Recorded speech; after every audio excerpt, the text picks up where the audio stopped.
I'm Patrick Hoff. I'm the retail editor at payments.com. And with me today, I have Daryl Hicks, founder and CEO of FlexPay. Daryl, it's great to talk to you.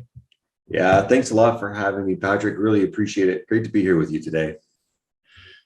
So I want to talk about kind of why recovering payments is so critical for subscription businesses. Obviously, clear from a financial perspective why it's so important. But can you tell me a little bit about how else payment recovery impacts business?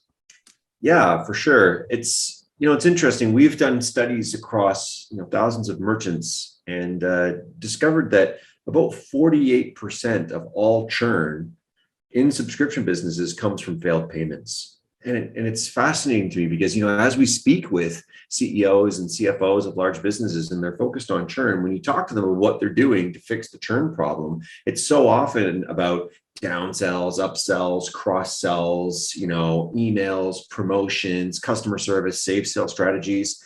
And we just don't hear as much as we should around what they're doing around payment authorization management, right? This PAM category of payment authorization management is really important. And we see that the businesses that are like top decile in performers as far as like highest lifetime value, lowest churn ratios, they are focused on this for sure. But we really wish that it was a little bit more widespread, like understanding this is almost half of all of the churn that you have in your subscription business. And of course, when a failed payment gets in the way of a subscription, you're not just losing that one transaction, right? You're losing this customer potentially for life.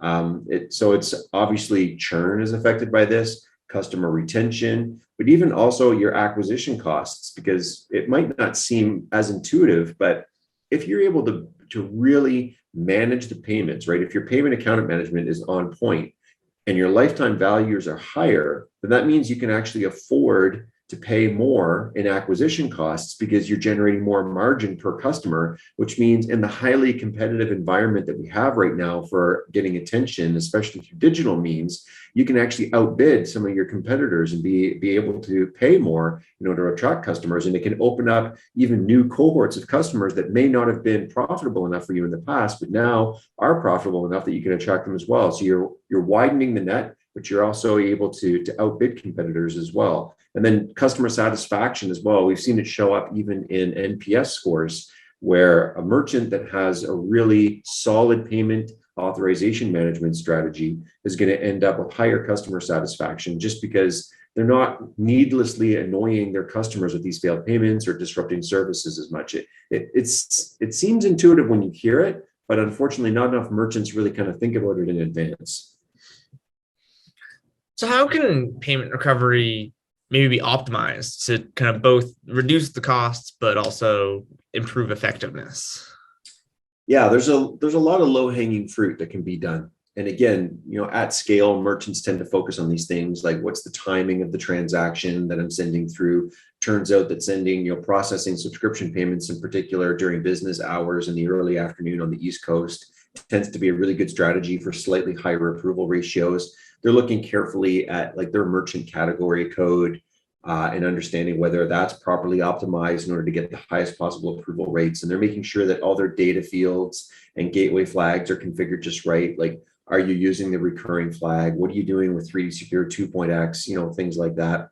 But beyond that, there's a lot of technology and expertise and data and processes out there that can really help to take it even further, right? So you can go after the low-hanging fruit, and sometimes at a small scale, good enough is maybe best. I often joke with my team that percentages don't pay bills, dollars do, right? So if you say, well, we can recover 50% of all your failed payments, and you only have $1,000 a month in failed payments, well, that might not really move the needle for you, but for the merchants that we work with who are, upper mid-market, low enterprise, who have millions of dollars in failed payments, well, in that case, you really need the best solution, which means you've got to get deeper down into that well and leverage a third party, like a fintech solution, third party that specializes in PAM, in that payment authorization management. So thinking about, and I know myself, I'm guilty of this, adding on subscriptions during the pandemic. A lot of people did it, but now that kind of things are winding down, people are starting to think about about cutting back on the subscriptions. 13% of subscribers, according to new research, are somewhat or very likely to cancel. How does payment recovery kind of play into how merchants might be able to keep these customers?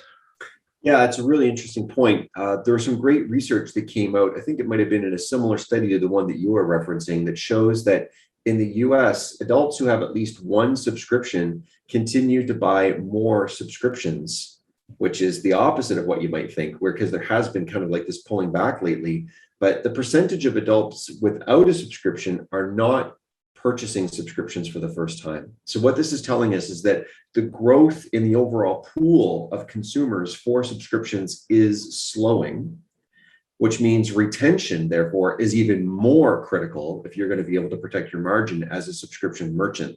And obviously, failed payments is directly causing churn, right? So we got to say that we talked about that before, right? 48% of all of your churn, if you're an average subscription company, is coming from failed payments. So not only is it the failed payment that's getting in the way and causing churn, you also have a really negative experience for the customer. It's damaging to the brand.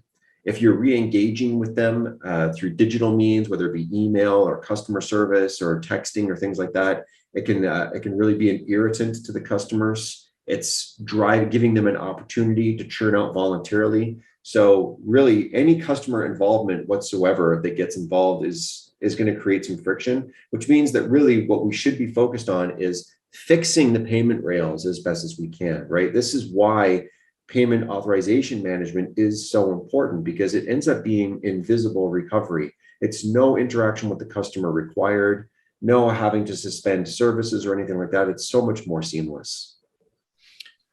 Can you talk a little bit more about maybe invisible recovery and why it matters? Yeah. So obviously you can understand that most subscription companies realize that there is some cohort of their customers that may be somewhat dissatisfied or have stopped using the service, but they just forget and it's still billing on their credit card. You can't build a business around that. You have to have a high quality product or service that really engages people. But any company at scale is going to have some cohort of customers that fall into that category. And anytime you reach out to customers, especially ones that have had a failed payment and are at risk of churning as a result of that failed payment, you're introducing an opportunity for them to churn. And even if they were somewhat satisfied with the product or service, and now it's sometimes embarrassing, they're like, well, what do you mean my card didn't hold a charge, right? Even if it's not their fault, even if there's just something broken in the payment rails, it becomes embarrassing and it becomes this significant irritant to them. So this is why we like to focus on invisible recovery and say, look, get into the payment rails without having to engage with your customer at all. Whatever, you're never going to be able to necessarily get 100% of the failed payment problem solved, but you can get a really significant chunk of it. And whatever you can solve through invisible recovery means is going to be far superior to anything that you do with digital engagement, whether that be email or texting or calling, or we even have some merchants who use direct mail to reach out to customers that have had failed payments. But the invisible recovery is really what you should be running with first.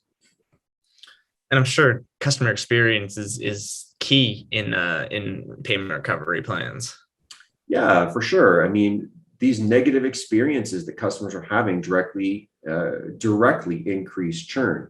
As we know, a 1 or 2% increase in improvement in some key metrics on retention now actually turns into an exponentially greater number over time. And we see these businesses that are running on razor thin margins, who invest into a proper payment authorization management solution, and they're using invisible recovery and they're using all these best practices. And all of a sudden their margins become like double what their competitors are. Like businesses that are running on like an 8-9% margin are able to get their businesses to like a 17-18% margin just by making sure that they've got their churn properly optimized. But specifically within churn, you have these two buckets, right? The voluntary and the involuntary churn.